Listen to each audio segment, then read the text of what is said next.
মাথা ব্যথা কত রকমের হয়? মাথা ব্যথার অনেক ধরন আছে। আমাদের যে আমরা সবচেয়ে কমন যেগুলো পাই, সেগুলোর মধ্যে আছে মাথা ভার হয়ে থাকা, মাথা জ্বালা জ্বালা করা, সেটাকে বলে টেনশন টাইপ হেডেক।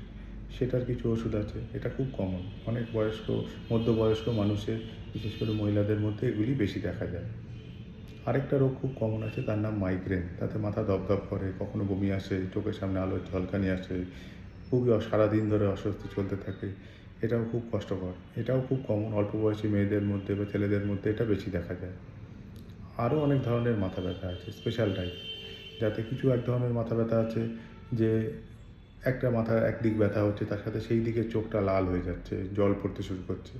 কিছু সময় বাদে মাথা ব্যথাটা আস্তে আস্তে কমে আসছে এবং প্রতিদিনই প্রায় একই সময়ে সেই মাথা ব্যথা ফিরে আসছে। এটার নাম ক্লাস্টার হেডেক, বা আরও কিছু রকম ট্রাইজেমিনাল অটোজমিক সেফালজিয়া ভ্যারাইটি থাকে। আবার এক ধরনের মাথা ব্যথা আছে, সেরকম ভয়ানক। সেটাতে কি হয়, হঠাৎ করে মনে হয় যেন বাজ পড়ার মতো মাথায় বাঁকা চুল, এত জোরে মাথা ব্যথা হচ্ছে। সেই মাথা ব্যথাটা খুব ভয়ানক। সেরকম ক্ষেত্রে খুব তাড়াতাড়ি হসপিটাল যাওয়ার মতো প্রশ্ন আসে। বেশ কিছু ধরনের মাথা ব্যথায় সাথে বমি হয়।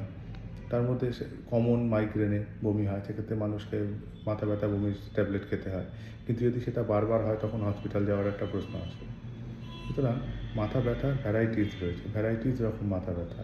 কিছু ধরনের মাথা ব্যথায় চাপ ধরে থাকে, কিছু ধরনের জ্বালা হয়, কিছু ধরনের দপদপ করে। এই জিনিসগুলো আমাদের বুঝতে হবে, বুঝে ডাক্তারবাবুদের ভালো করে জানাতে হবে। তাহলে আমরা কোন ধরনের মাথা ব্যথা হচ্ছে সেটাকে আইডেন্টিফাই করতে পারব এবং সেই ধরনের সঠিক চিকিৎসা দেওয়া সম্ভব। নমস্কার।